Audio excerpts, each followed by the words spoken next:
Hi, hello everyone. Please stay and watch this video. It is important. We are here today to talk about these two images.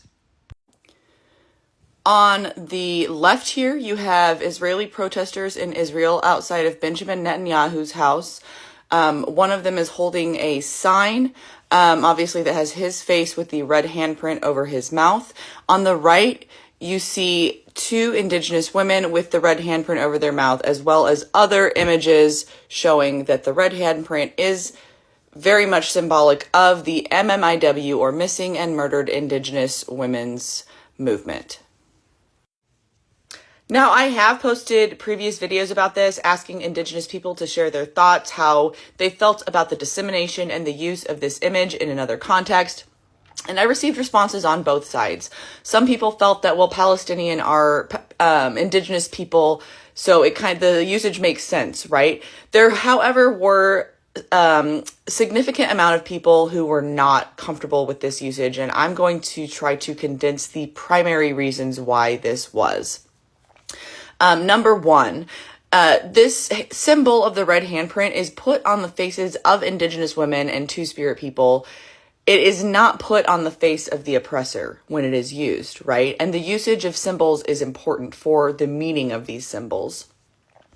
And this red hand over the mouth has a lot of meanings. Number one, it is a symbol of being silenced and being ignored and being overlooked, because MMIW are so often just ignored and overlooked. No one cares or cares to learn about the huge number of cases of missing and murdered Indigenous women.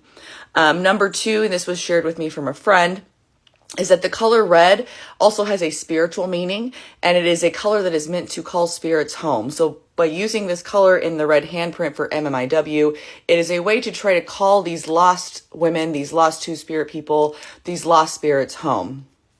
The third reason I got, maybe fourth, I lost count, is that the usage of this symbol outside of its original intended meaning, and its original intended meaning is symbolic of a movement that, as I previously said, is so overlooked.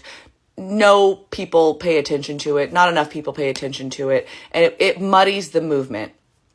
Some alternatives were proposed by friends of mine. If you want to use the red handprint to be symbolic of, this person has blood on their hands, use several red handprints all over the poster or something of that sorts. But ultimately, I feel that enough people, at least in my circle, had an objection to this. They had reservations about this and expressed that they felt this is a symbol that is not only important but sacred to the MMIW movement.